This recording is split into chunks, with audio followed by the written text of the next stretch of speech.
So, ang unang gagawin natin, syempre sasabihin natin na search student selected. And then, kagaya nito, gagamit lang tayo ng print. So, ang gawin natin, print and papalitan lang natin yung magiging title. And then, sasabihin natin dito, search student. Para pag pinili natin yung choice number 3, meron siyang search student. Okay? So, ang next naman, after nito, ang gagawin natin, ang searching kasi natin guys, magbe-base tayo sa student ID. Kaya gagamit tayo ng variable na search underscore ID. Then equal lang natin siya sa magiging input natin. So sa input natin, ang lalagay lang natin, enter student ID. Ayan, so dyan tayo magbe-base ngayon. Now, since wala pa tayo nakikita, gagamit tayo ng boolean na variable na found, equal muna natin siya into false. Okay? So, since if-flag natin siya if meron na tayong nakita. Then, after nun, gagamit tayo ulit ng for loop. So, sa for natin, lalagyan natin yung I in, okay? So, lalagyan natin yung range natin ngayon. So, sa range natin, again, kukunin natin yung length and yung kukunin natin na length will be yung student IDs natin. Since magsi-search tayo sa lahat ng mga IDs na meron tayo. Okay, so ngayon, gagamit tayo ng if dito. If ang student IDs natin na makikita sa lahat ng record natin using yung for loop ay naka-equal siya sa variable na search ID natin. Okay? Ang gagawin natin ngayon next is ipiprint natin yon. Pero ang una, ang gagawin muna natin is gagawa tayo ng print. Then, ilalagay natin dito ay / and student found. Yan. Then, after nyan, ang gagawin natin, print. Then, dito, ilalagay lang natin yung student ID ng nakita natin. Yan. So, student ID. And then, magkakaroon lang tayo dito ng comma. Then, tatawagin natin si student IDs, pati yung for loop natin na I. Kasi siya yung naglalakad sa mga student IDs natin.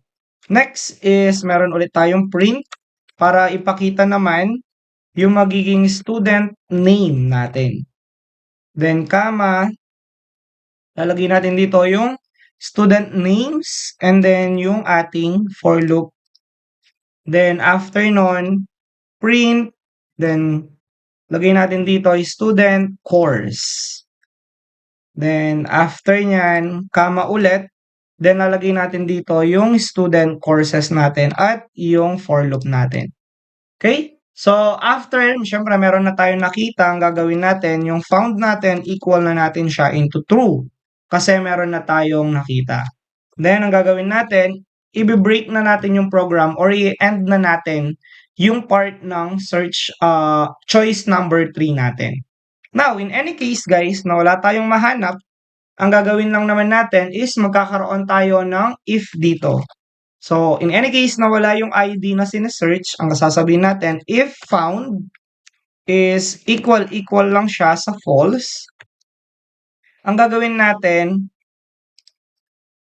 ay magkakaroon lang tayo ng print and then sasabihin lang naman natin dito na / and student not found. So, yun lang naman yung ipapakita natin. Now, ang gagawin natin, let's check kung ano yung magiging output natin dito. So, we do have yung, since wala pa tayong student, so maglalagay muna tayo ng student. So, yung student number 1 natin, yung ID niya i1, name ay, let's say, Kalel. Then, yung course niya will be IT. So, add ulit tayo ng another one. Number 2 naman, then Zara, yung kanyang name. Course niya ay BSCS. Then, pag view natin, so ito yung dalawang student list natin. So, meron tayong Kalel, Zara, courses nila, then yung ID nila. Now, search natin. Let's say, gusto nating i-search si Zara.